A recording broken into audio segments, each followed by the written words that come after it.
Debate, débat, the honourable member for l'honorable député de Saint-Léonard-Saint-Michel. Madam Speaker, it is with tremendous enthusiasm that I rise to introduce my private member's bill. Bravo. Motion M-148. Such bills represent an important part of the work conducted by this House.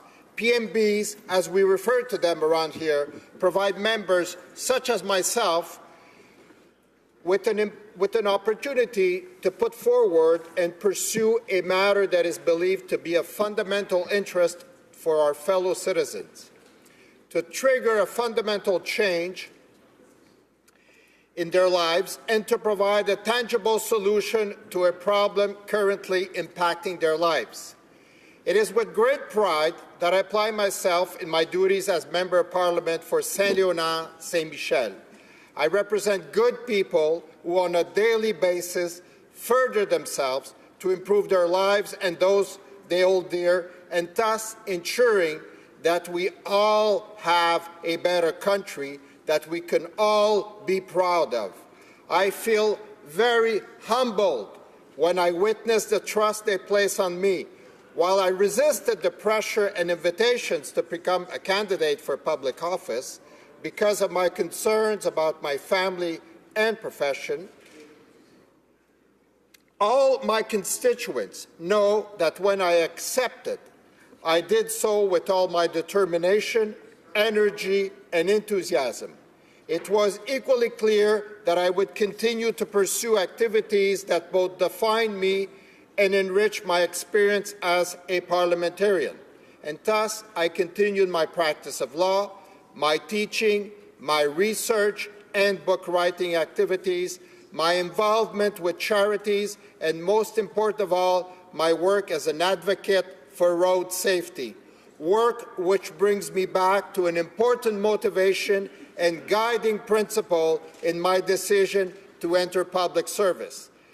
Chief among the reasons for carrying on my professional, philanthropic, and community activities after my election is my deep felt need to remain grounded and retain the sufficient independence to carry on my work as an elected official.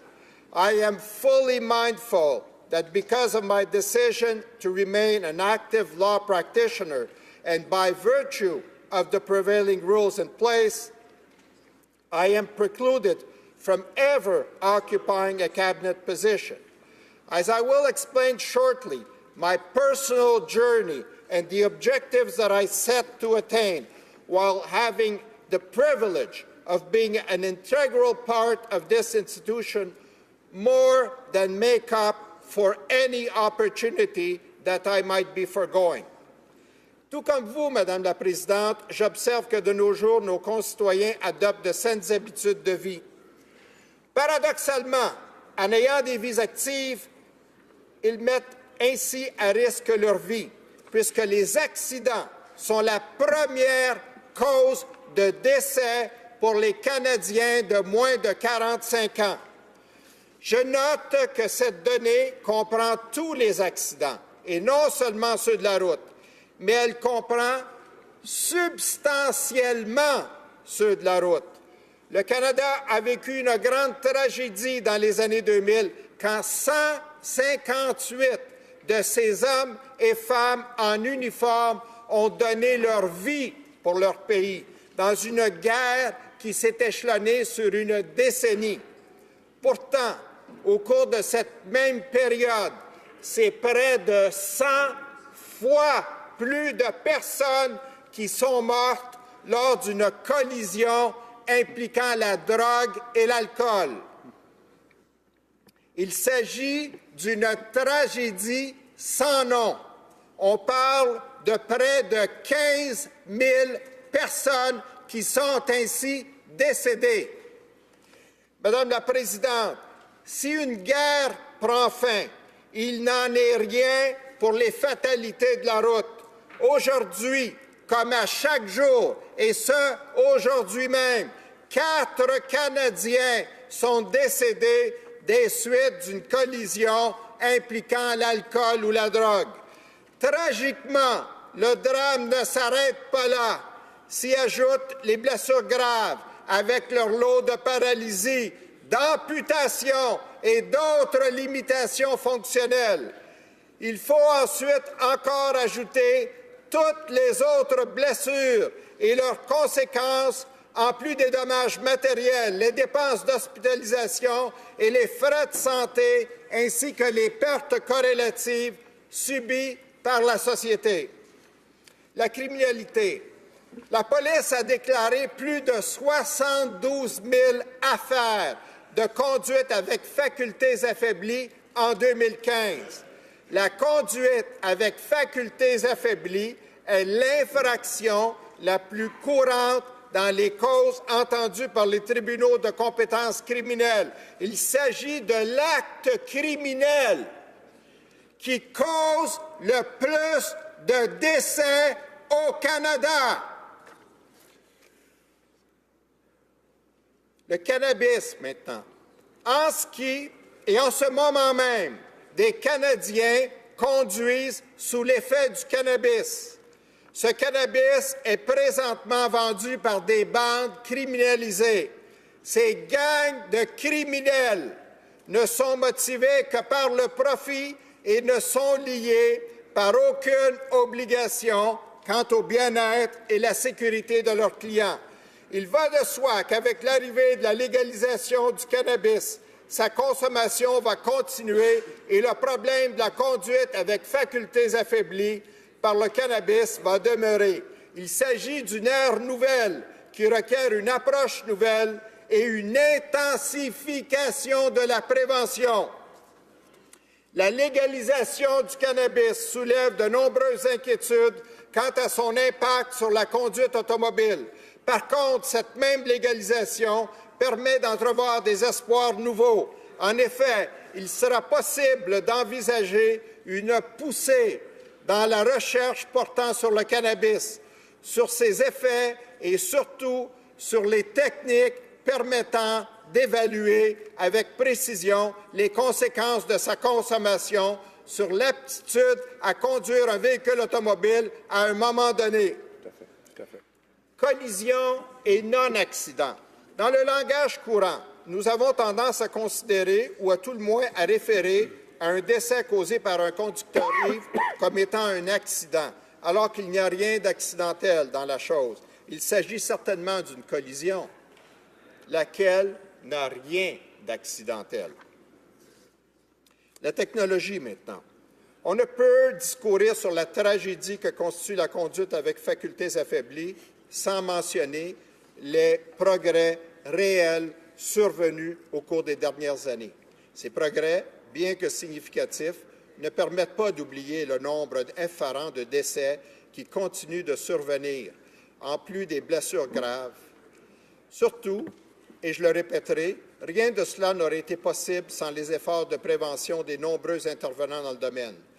La prévention, et je le martellerai, ne peut avoir de cesse. Il faut la maintenir, la renouveler et l'amplifier constamment.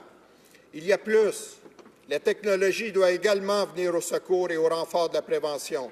Au cours des prochaines années, nous serons à l'affût des avancées en matière d'intelligence artificielle et de deep learning afin de solliciter toutes les solutions propres à éliminer le fléau de la conduite en état d'ébriété et sous l'effet de stupéfiants, ainsi que l'élimination des causes de distraction au volant. Why? Why my motivation? What is my motivation? To adequately describe my motivation, I need to provide a glimpse into my personal journey. After 5,000 years, I'm not counting, of lineage in a magnificent locality in what is now Italy, I was the first generation to be born abroad, namely my great country of Canada, while being a dual citizen.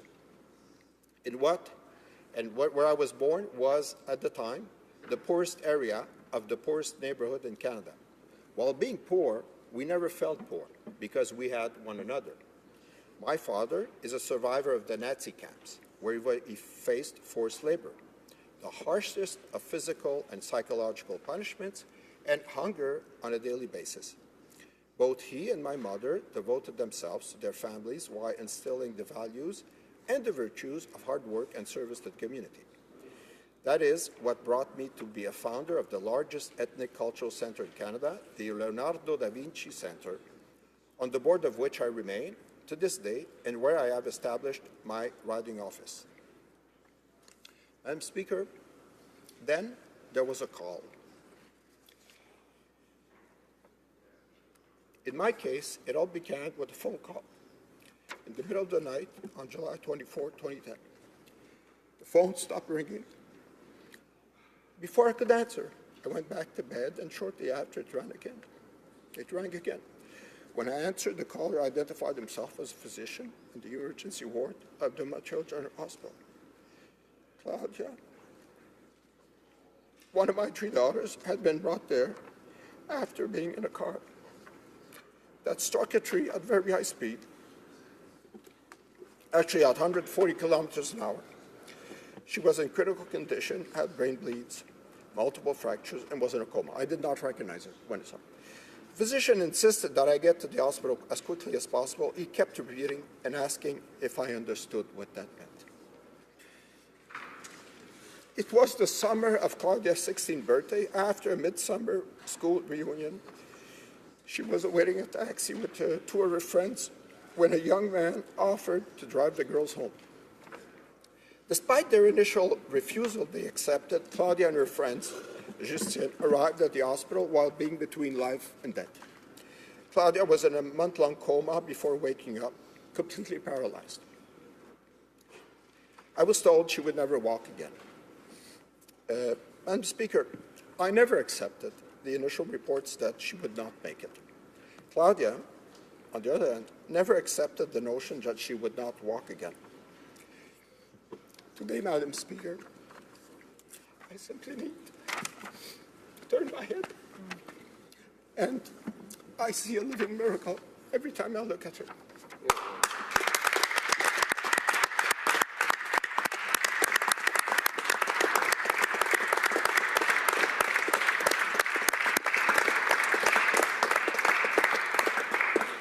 Thank you.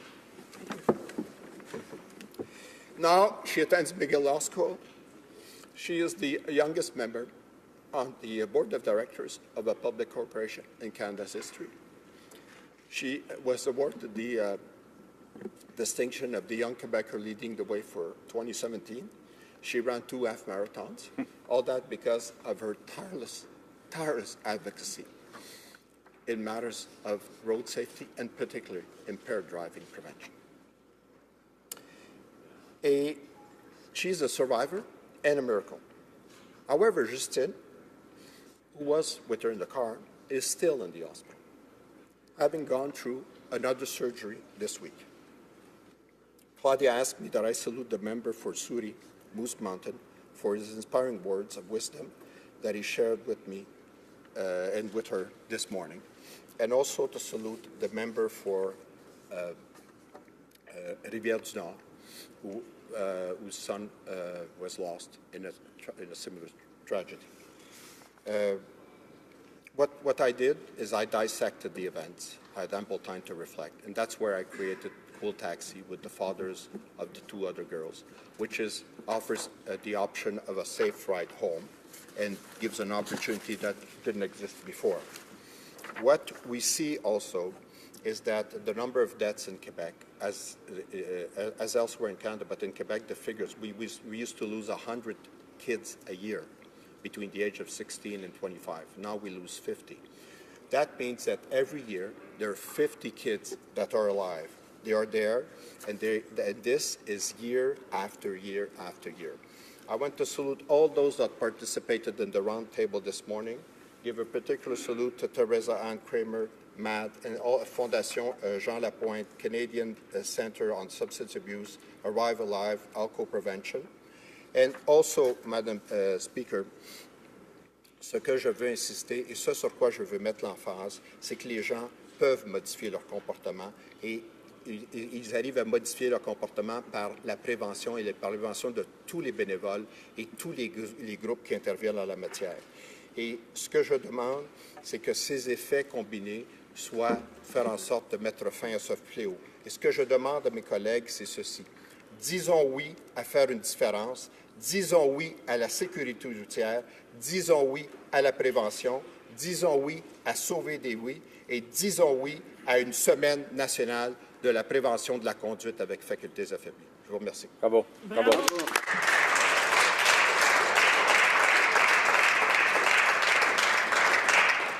Questions et commentaires?